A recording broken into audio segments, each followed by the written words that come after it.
Dairy farmers in Vermont are facing tough times, but 15 miles north in Quebec, it's a different scene. Go in Quebec, drive around in the countryside, look at the farms. The tin is painted, the tractors are put away. There are nice farms in the States. I'm not saying they're all run down, but there's a lot more farms that are run down in the States than in Canada. From the New England News Collaborative, this is Next. I'm John Dankowski. We'll hear how farmers on both sides of the border are faring. Plus, we'll look at pot growers grabbing up warehouse space in advance of a marijuana boom. And stone walls are a staple of New England, but do they have a deeper meaning? Stone walls are, to me, the largest physical remnant of human failure in the world, maybe except for the pyramids. Also, on the night after Dr. King was murdered, the Godfather of Soul played Boston. We'll bring you the story of how he may have saved the city. It's next.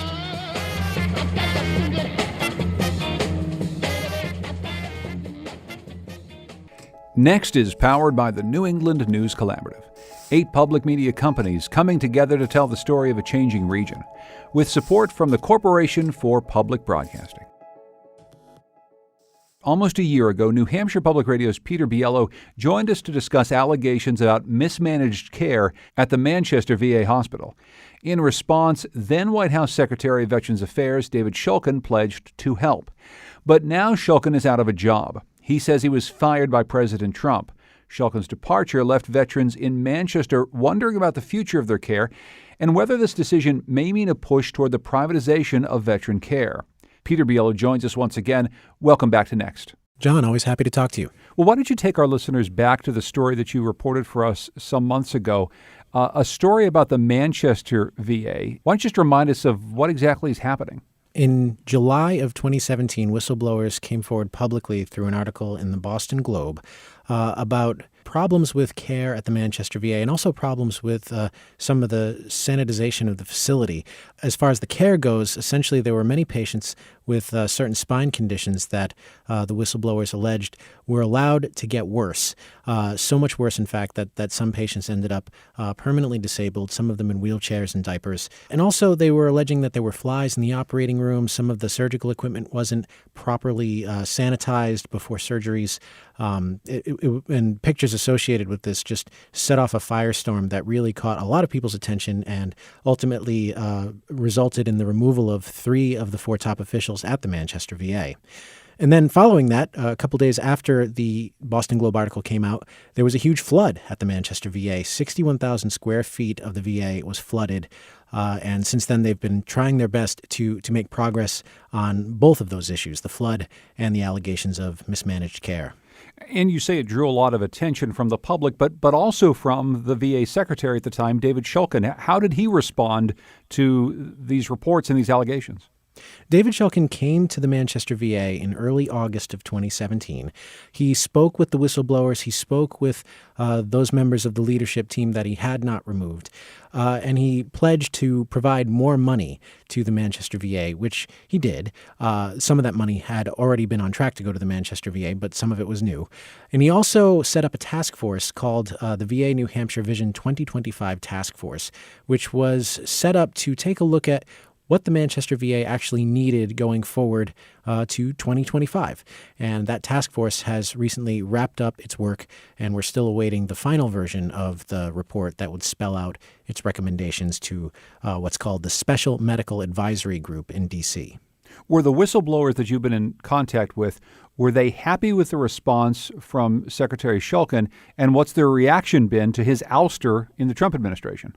The whistleblower I've been in closest contact with is Dr. Ed Coyce, who is the unofficial leader of this group of about a dozen whistleblowers. And he had kept in close contact with David Shulkin ever since he came in August. They exchanged emails every now and then. Dr. Coyce said when he learned that Shulkin had been removed from his position that it felt like a punch in the stomach. We've certainly heard from the whistleblowers you've talked to, and we've heard from a number of people who are advocates for veterans, that they don't want to move toward the type of private system that some in the Trump administration clearly prefer. Many outsiders outside the system might look at what we found at the Manchester VA and other facilities where there were problems with either the sanitary conditions or problems with the quality of care, and say, well, isn't it time to try something new? Isn't it time to try something that veers away from the old VA model? What you are describing is a common argument against the VA system as a whole, and it's not necessarily a new one. These incidents do occur in the system, and they do make news. What doesn't often make news is that the VA often does quite a lot of very good work.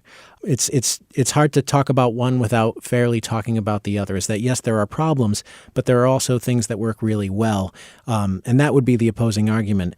In fact, some may say that incidents like the Manchester VA and what we've seen in Washington, D.C. and in Oregon recently, those are the outliers. At least that's what they say. So there's an argument to be made on both sides, and it's worth mentioning that the VA actually does do a lot of good work for a lot of veterans. What happens next in the story of the Manchester VA? The VA New Hampshire Vision 2025 Task Force is going to release the final report sometime later this month. They're handing it up to the Special Medical Advisory Group, and so they're just making progress on reopening the services that were closed from the flood. Peter Biello is the All Things Considered host at New Hampshire Public Radio. He's also a reporter who's been covering Veterans Affairs issues in that state. Peter, as always, thanks for your time. Thank you.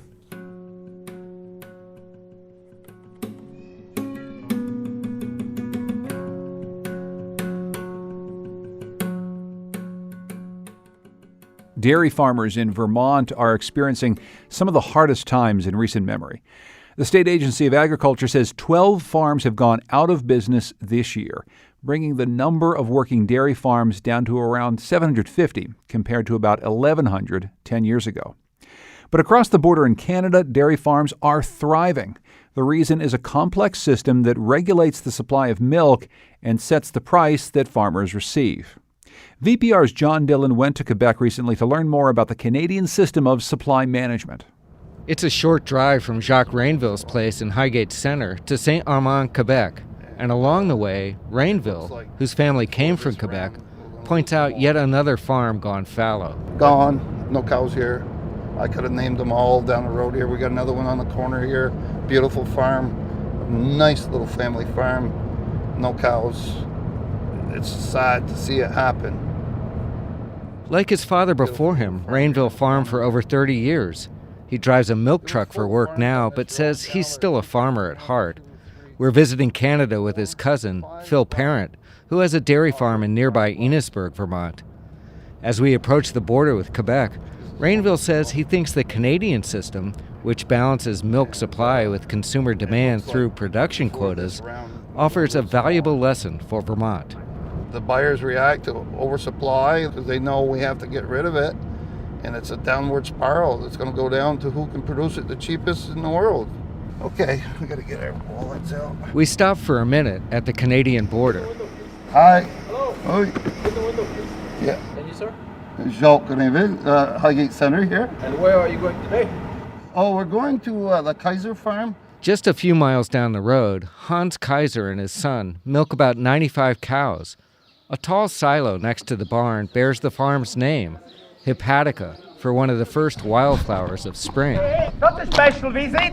Oh, it's beautiful. Good shave. Hey, how's it going? Hi, Jacques. The senior Kaiser is tall. He wears overalls and rubber boots and has an accent that doesn't sound Quebecois.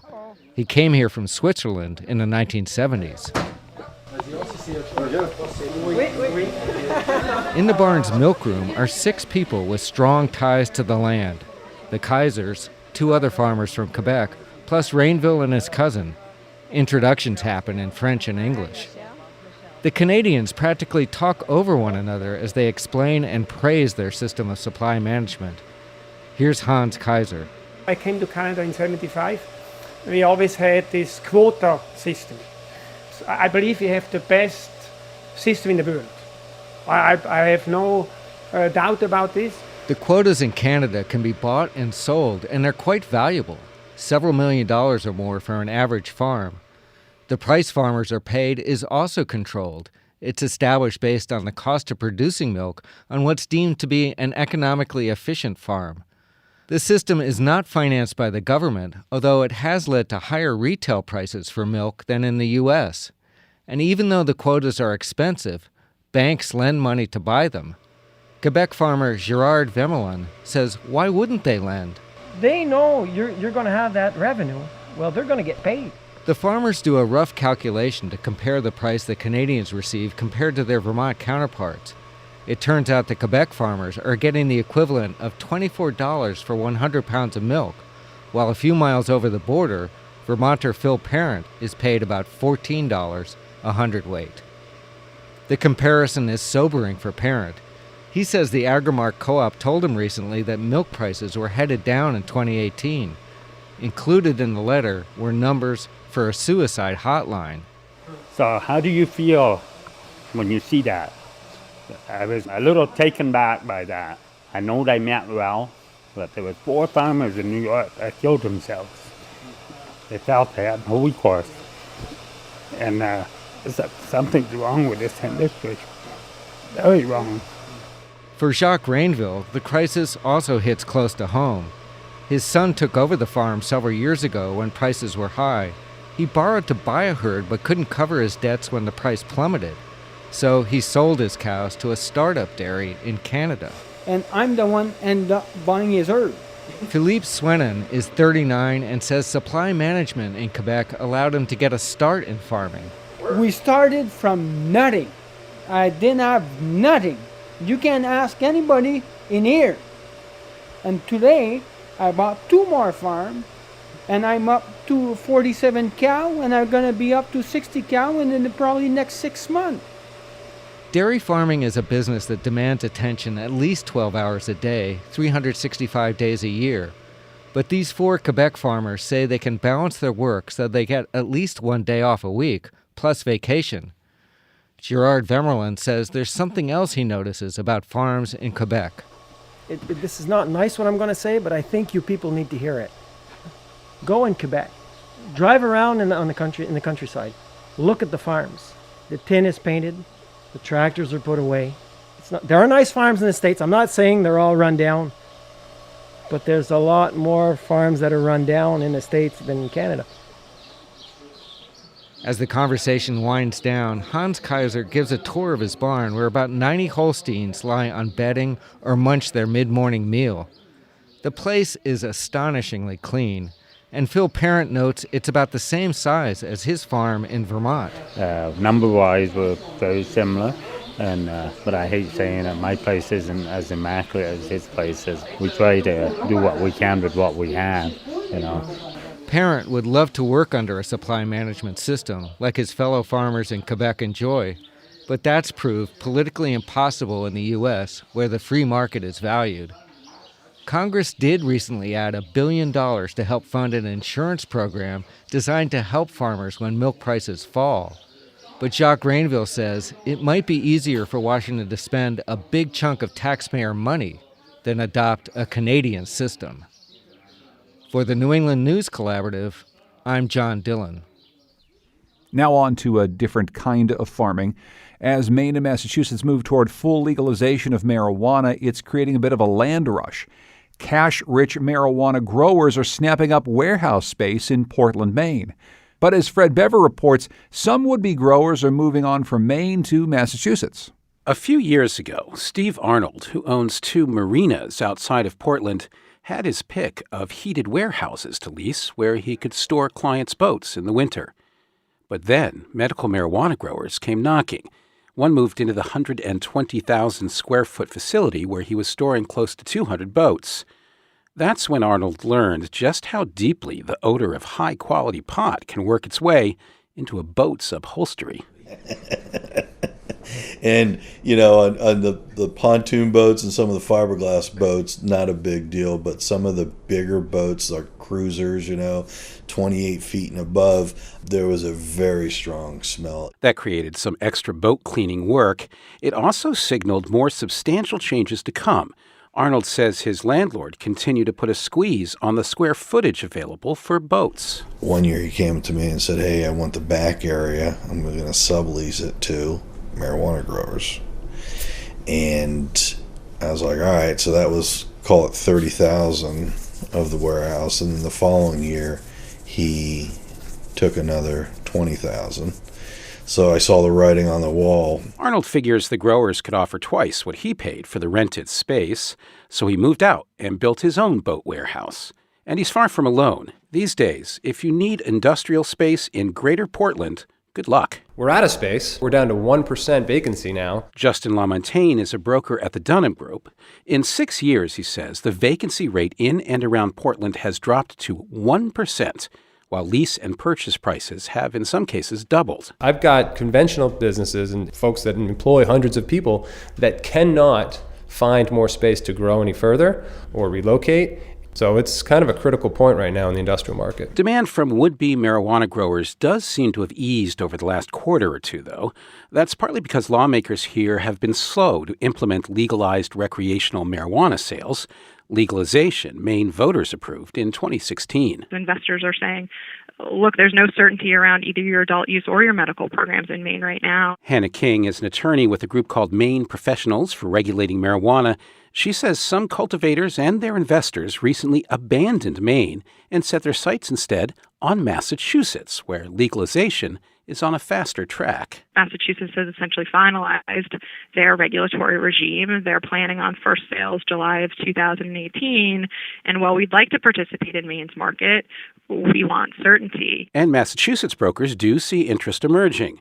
Austin Smith, a Boston-based broker with Colliers International, says he's working with a handful of growers who want to secure a footprint in Massachusetts. There's a ton of cultivators swirling around, a lot of them, looking at existing buildings, some of them wanting to build their own buildings. There's plenty of vacant industrial property in the Bay State, he adds, but there's still uncertainty about the ultimate shape of the state's pot regulations, which towns might bar growing or sales within their borders, and never mind whether the federal government will decide to crack down. The marijuana that's going to be supplied for recreational, it's just everything is still up in the air. And, I'm doing deals right now that they can tear the lease up in a year if they don't get their license. Hannah King, the legal advisor to would-be growers in Maine, says she's seen similar deals here.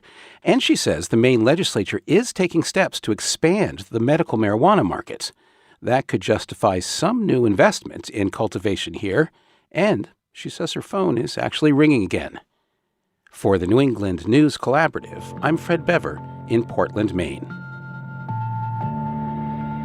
Coming up, we'll look at Dr. Martin Luther King Jr.'s legacy in New England and revisit the night that James Brown saved Boston. It's next.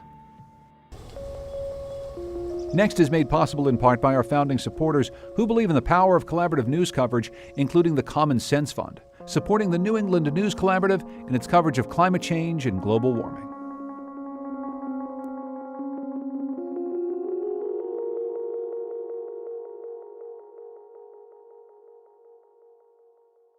"50 years ago this week, Dr. Martin Luther King Jr. was assassinated in Memphis, Tennessee. Although King carved his legacy out in the South, he was no stranger to New England. He earned the title Dr. King at Boston University, and he spoke at universities across Connecticut. But his introduction to New England was a hot summer picking tobacco in Simsbury, Connecticut. Dr. Stacy Close is the Associate Vice President of Equity and Diversity at Eastern Connecticut State University. He's taught African American history courses and frequently lectures on Black Hartford history. He's a contributing essayist to African American Connecticut Explored. Dr. Close, welcome to Next. Thanks so much for joining us. Thank you for having me. So in June of 1944, Martin Luther King is 15 years old, and he's about to attend Morehouse College in the fall. So what's he doing here in Connecticut? Well, he is part of a stream of young Morehouse men who, since the World War I period, have been coming to Connecticut to work tobacco. A lot of the young men would come up, work tobacco, and use those funds to help with their tuition. But they would also, as a result of that, begin to learn about life in the North, a North that offered them different opportunities than they had in the South, particularly not having to deal with segregated signs and being able to go a number of places that they could go in the North that they couldn't go throughout the South. Dr. King gave a speech at the University of Hartford later in his life in 1959, and he recalled that summer on the tobacco farm. He talked about some pleasant memories of Hartford and some of what Stacy Close just talked about. Let's listen. I come to Hartford not totally a stranger because I have very pleasant memories of this city. It is a city that has been a when I was a freshman in college some 15 years ago, several of my fellow students, I joined several of my fellow students in coming to Connecticut to work for the summer on one of the tobacco farms. And this was called the Coleman Brothers Farm down, it's near Simsbury, Connecticut.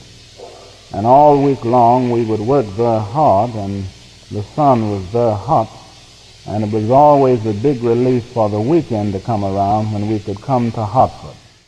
So he mentions spending his time in Hartford after spending those hot days picking tobacco. And you've already touched on this, but explain the stark difference that he and his fellow Morehouse students would have seen in the Hartford of 1944 versus any place in the South.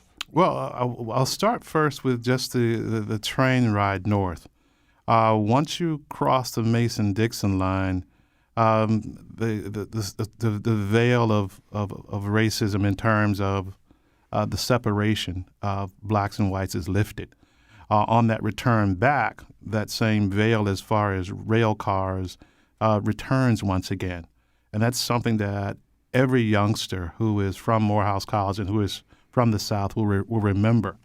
And in fact, Coretta Scott King writes in her autobiography about the experience of Dr. King here in Connecticut and what a profound impact it would have on his life. And so it's that clear demarcation of knowing that you're in the South versus knowing that you're in the North. And he would spend time in Hartford meeting the people who are a part of Hartford. And in fact, one of the restaurants that was sort of a stop-off for many Southerners was a place called the Cozy Spot. The Cozy Spot was originally on Windsor Street. And you could go in, and many Southerners did, including the tobacco workers, and you could get cuisine that was similar to what you would get in the South. Some of what we've learned about his experience as he came north on the train ride came from letters that he wrote home. And one of the things that we learn is that he took on a role as a religious leader in this community of tobacco workers.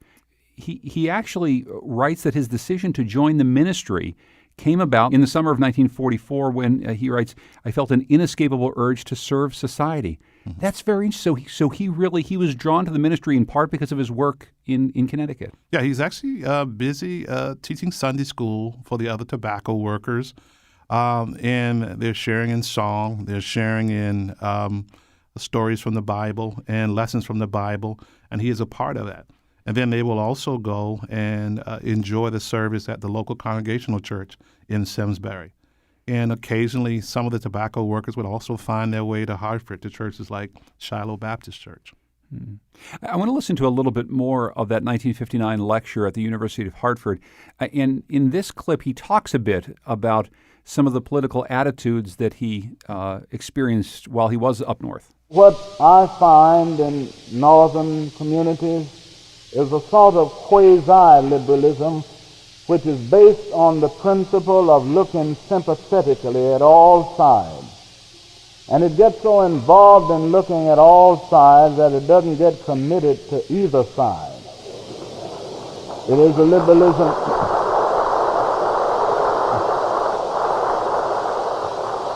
It is so often a liberalism that is so objectively analytical that it never gets subjectively committed. It is a liberalism that is neither hot nor cold, but lukewarm. And what we need today is a true, genuine, ethical liberalism. I'm not saying that we should not look sympathetically on all sides. Every righteous man, every man of goodwill has to do that. But in the process, he discovers what is right, he discovers what is true, and he commits himself to that. Dr. Stacy Close, there's so much in just that clip that I want to talk to you about, but let me start here. His analysis of Northern politics and the way in which people in Connecticut view issues like race seems to be coming from someone who has traveled quite a ways from the young man in 1944 who was so taken with the idea that he could sit at any countertop or go to any restaurant and he could eat at the finest places up north. He seems to have learned something about how northern policies aren't necessarily all that they seem to be. Well, he is in essence asking the nation to be true to what it says on paper for all people. Now, and by this time, he has read widely about the life of Gandhi, but he's also interacted a great deal with a lot of ministers from throughout the country, particularly northern ministers. By now, they've formulated and established the Southern Christian Leadership Conference. And a number of the members of that conference are black ministers from the North who are telling him about what they're experiencing in terms of housing discrimination and issues of employment discrimination in the North. And so he grows to understand that as far as the movement that he is a part of will become a much larger movement. And it will force people in the North to take a look at not only the South, but also take a look at the North. Yeah, the fact that segregation didn't actually stop at the Mason-Dixon line as he thought as a young man, but indeed it continued just in a different way. Absolutely.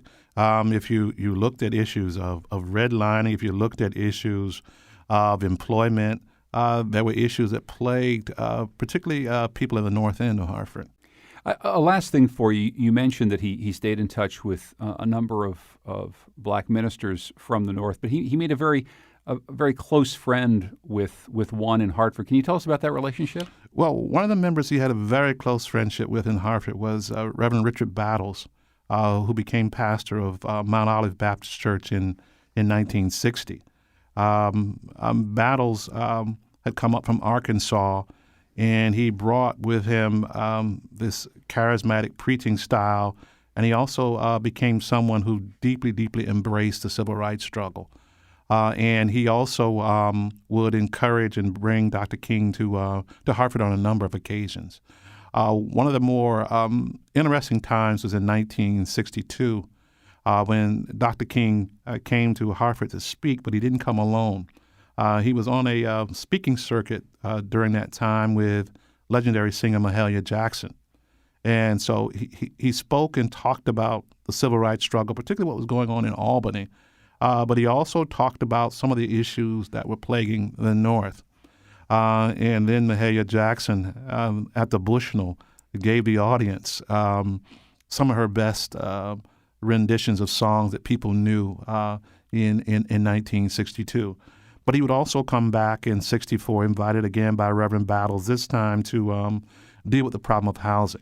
By 1964, Reverend Battles and the members of Mount Olive and supporters, they were able to develop affordable housing for people on Martin and Nelson Streets through government funding.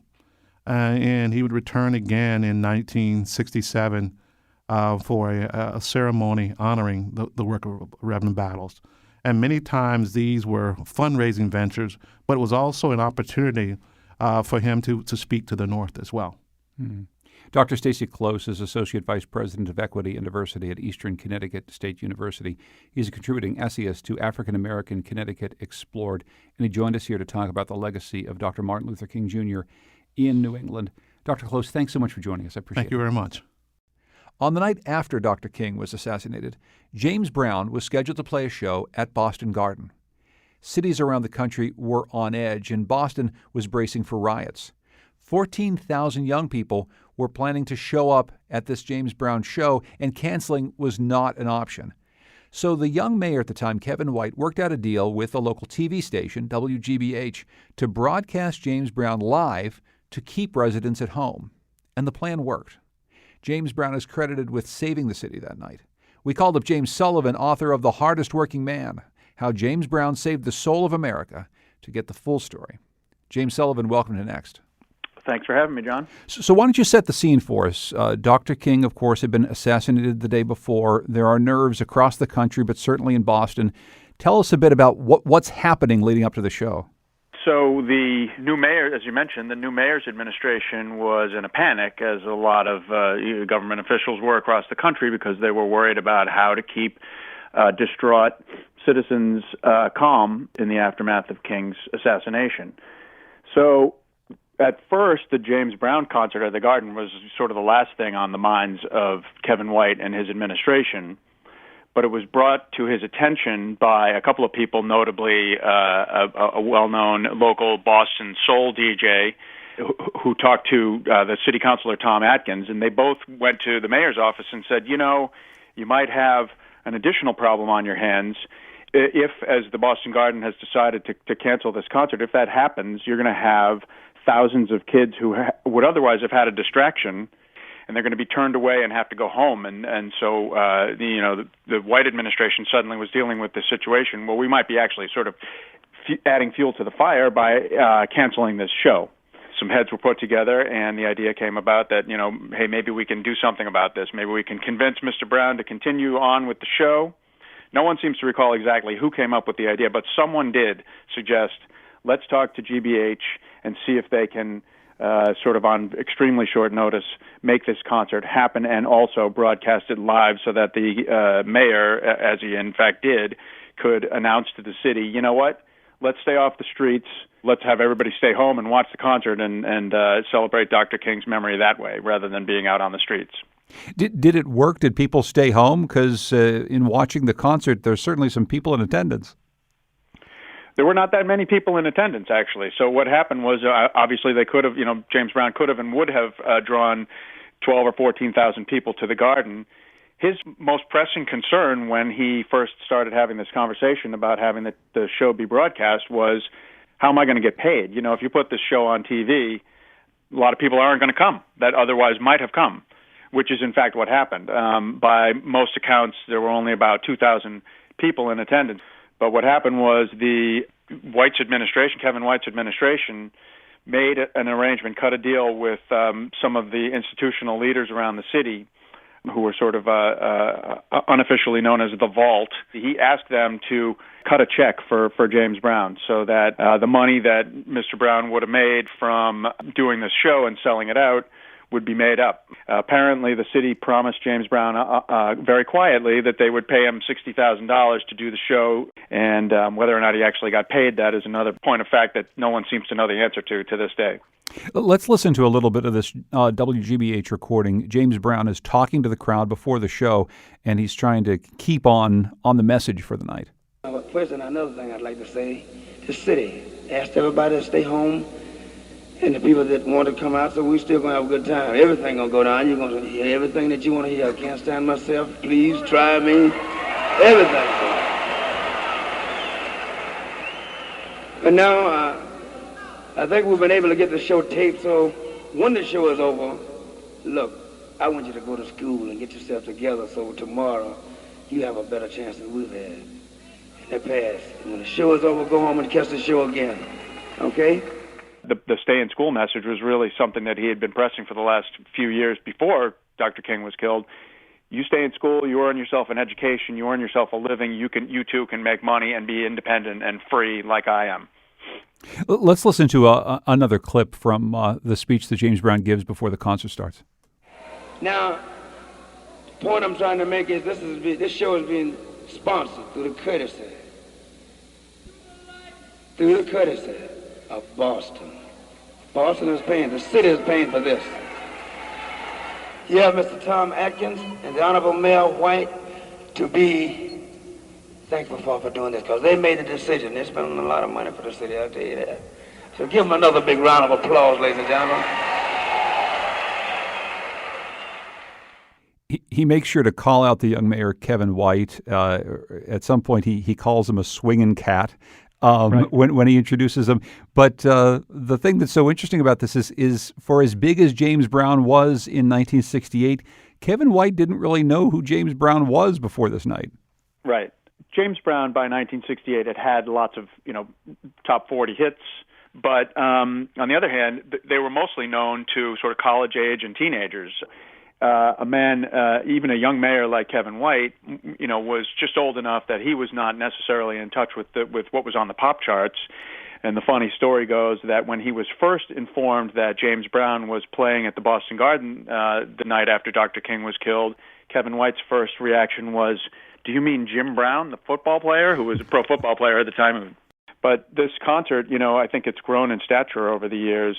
Almost every other city in the country experienced sad incidents, tough incidents on the street. The fact that Boston was able to stay relatively calm and quiet has everything to do with the fact that the Kevin White administration was able to cut this deal to get the James Brown concert broadcast live that night. James Sullivan, he's a contributor to The Globe, he's a freelance journalist, and he's the author of the book, The Hardest Working Man, How James Brown Saved the Soul of America. He's been talking about how he perhaps saved Boston that night after the death of Dr. Martin Luther King Jr. James Sullivan, thanks so much for joining us. I really appreciate it. Thanks for having me. If you'd like to hear more, a recording from that night is available on the WGBH archives. We'll have a link on nextnewengland.org. Coming up, a historical tour of New England architecture within just a few blocks. It's next.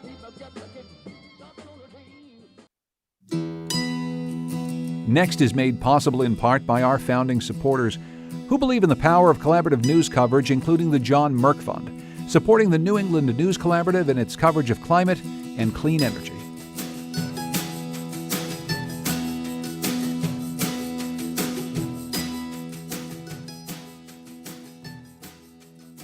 The icons of New England architecture are present in almost every small town. White-steepled churches, wood-framed farmhouses, broad town greens, and ancient stone walls. Author and architect Duo Dickinson is fascinated by these details, where the rocky landscape and religious foundations shaped the way we build here. His newest book is A Home Called New England, a celebration of hearth and history. We met Duo in Madison, Connecticut, a shoreline community founded back in 1641. Here, within just a few square miles, you can take a tour of the region's unique architectural styles, and we started right in his backyard. Where are we right now? You are in downtown Madison, Connecticut, and you're on one of the estuaries, one of the rivers that actually, the Fence Creek, that goes into Long Island Sound. And these are all over coastal Connecticut, and they go down into the Sound, and they connect with salt water. So the water that comes in and out with the tides actually comes in and out under Route 1 and ends up flooding this place. Well, here, when we bought this land in 1982, this was the worst glacial moraine land imaginable. It was really a horrible place to think ever about farming. And we built this box in 1984, and then we added to the box in 1989, and then we added a house. And in that tradition, which is the tradition that an author named Hubka came up with, that was little house, big house, back house, barn. People that have moved to New England have started small. We only had a 1-bedroom, 1-bath house. We then expanded for kids. Then when the kids got older, we realized we had to move, or we had to make a place for the kids to expand into their lives. So we built effectively a 1,000-square-foot barn. I want to ask you more about the big house, little house, back house barn. Back house barn. There's a lot of life, especially right along this part of the Connecticut shoreline, that is like this, where you see what seem to be pretty inhospitable places for building, but really? With a lot of little houses. I mean, I guess I'm wondering how people first got the idea that it's okay to build a big house, let alone a little house, on this rocky moraine overlooking what was at the time just marshland and eventually kind of a garbage dump. Well, you could make a case that 400 years ago, when settlers came, they were not coming for anything other than to be closer to God. This place is actually a refuge for zealots. And so when they came, they thought they were going to be taken care of by manna from heaven, that God would provide for them, that they were here because they were God's chosen people on earth. They came into a largely vacant landscape, and what they found was, because this place had been scraped and crushed and altered by glaciers 20,000 years ago, they found enormously inhospitable dirt, but then it was also the Little Ice Age. So this Little Ice Age that they came into made the winters about 10 or 20 degrees colder on average than what we have now. And they lasted really for 6 or 8 months of non-growing seasons. So there was one short growing season for this. So the idea of subsistence farming, which is really all they could do, was subsistence farming, was really compromised by the landscape. And so those little outposts where they clung to each other and made a fairly tight housing situation spread around the town centers, which had a green, around the town centers, and enabled them to eke out a living for a couple centuries before the infrastructure got good enough that they could access the better land to the west of us and actually completely change the paradigm of what we're doing more to an early industrial middle class economy. And that's how New England changed. And this is really what they confronted. I wanted to show you this because this really is a swamp, and it's a swamp with rocks. So big house. Yeah. It's been here since 1910. Yeah, and built by torn down pieces of other houses. I've renovated that house for 4 different owners, and basically that place was built with maybe 4 or 5 different torn down homes, sticks and boards. It's made out of all of these other things, so the materials in that house much older than 1910. Oh gosh. And the one thing that I would love people to take away from the book, there is a unique New England personality. It isn't Courier knives and cute and sweet and isn't this nice, let's bring some nutmeg to people. It's the swamp Yankee. It's the swamp Yankee, which is, to me, the model of what sustainability is. Because the swamp Yankee says, never have anything you don't need, never throw out anything you might need, and also spend time and money and resources on things you do need now and will need later. So spend a lot, do a lot, commit a lot to make things that use less energy later, and later. So the idea that you would never do a tear down in old-time New England, that you would never buy a really fancy car in old-time New England, that is of us. We are the swamp Yankee state. We aren't the Courier knife state. So what we'll do is, I think we'll go out here, take a right at the light that's right there, and then we'll just take that left. Great. We'll talk about stone walls, because stone walls are actually a thing. There are 234,000 linear miles of stone walls in Connecticut in only 63,000 square miles of area. So you've got this enormous system of stone walls that people think is picturesque and cute and nice, and sometimes it's along a road, but most often those stone walls are now trapped in fallow farmland. They are essentially remnants. They are an historical marker of a time that's gone, when the hope was, and that's why New England at one time was 80% deforested. Think about that for a minute. 80% of the trees were gone from all of New England, and New England only had 3 viable farming areas. The 3 river valleys up around Champlain, the Connecticut River Valley, and another river valley in Rhode Island. Those places, great farmland, flat, nice, arable. The rest of it was like this, glacial moraine. Well, if you're going to clear land and it's a glacial moraine, you've got stone walls. Well, when you realize there's 30 inches of topsoil, 500 or 700 miles to the west, you stop farming that. At least most people did. And even though they created farms like Shelburne Farms, the Vanderbilts did up in Shelburne, Vermont, which tried to use new animal husbandry and even new tools to sort of make industrial agribusiness work, to go beyond subsistence farming into production farming, it failed. It simply failed. And that failure, that enormous effort over really 3 centuries, that enormous failure has, I think, as its most effective, elegaic, and antique vestige, these stones. So I want to understand what you're saying. So I've always understood that the stone walls that we see throughout New England were meant to delineate the farms from one another, but not necessarily to keep anything from moving across it.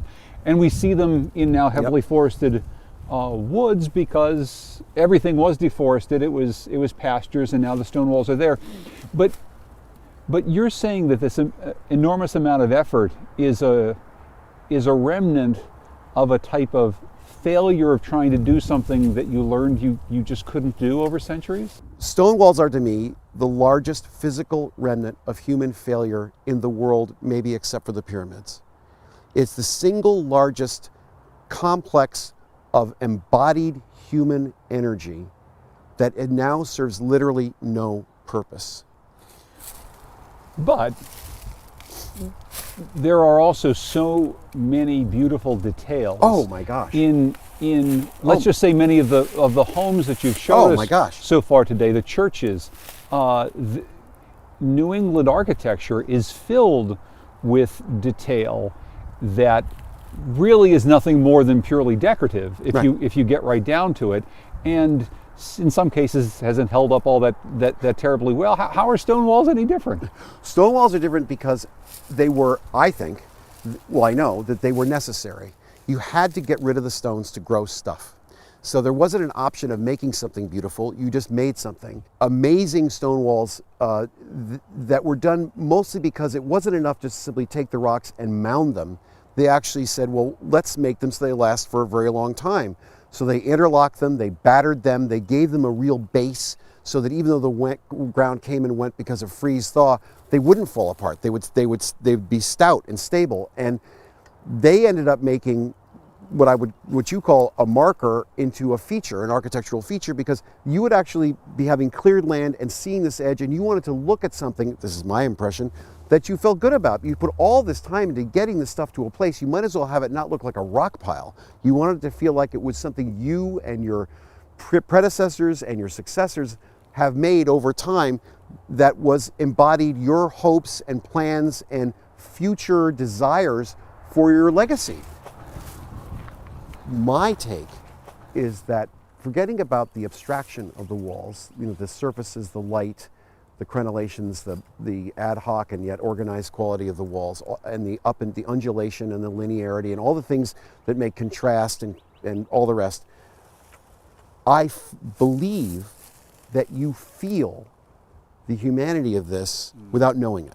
Yeah. Because that's not just nature. That's nature herded and organized and in fact worshipped by man, and saying we're making this our place in this world because this is what we do. We make things flat, we give them edges, we make them give us perspective of the buildings we built, and also venerate God above us. Mm-hmm. And so that beauty has to, I think, do with the fact that we implicitly understand that we're different from the dogs and the cows and the flies, that we make things that are of us versus that just support us. They actually have to have a component to them which we like.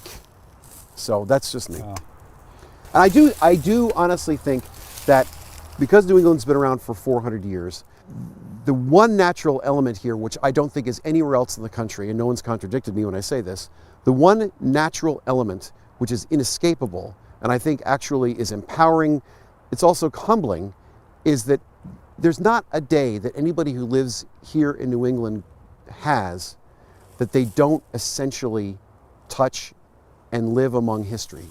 History is just as much a natural element in New England as the sun is, as the stone wall is. History, all the people that have gone before you are embodied in the places where we live and drive because the physical manifestations are here. I think other parts of the country are just as the movie Field of Dreams says, things come along, they plow over things and they go, and America reinvents itself, and it's changed and over.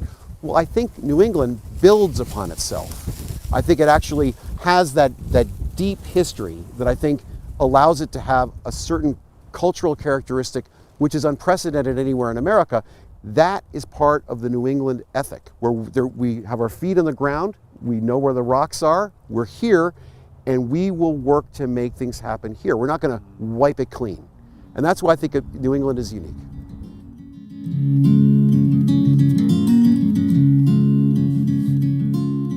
That was architect Duo Dickinson, walking us around Madison, Connecticut. His new book is called A Home Called New England, a celebration of hearth and history. Visit nextnewengland.org for an aerial video of one of the stops on our tour with Duo.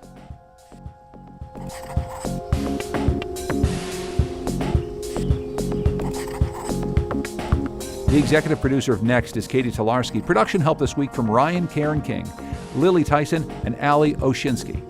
Our theme music is by composer Todd Merrill. You can hear more of his music at toddmerrill.com. Thanks also to Goodnight Blue Moon for their song, New England. The New England News Collaborative is funded in part by the Corporation for Public Broadcasting with support from Douglas Stone and Mary Schwab Stone through the Smart Family Foundation of New York and the Melville Charitable Trust. It's powered by WBUR Boston, Vermont Public Radio, New Hampshire Public Radio, Maine Public Radio, Rhode Island Public Radio, WSHU Public Radio Group, New England Public Radio, and Connecticut Public Radio.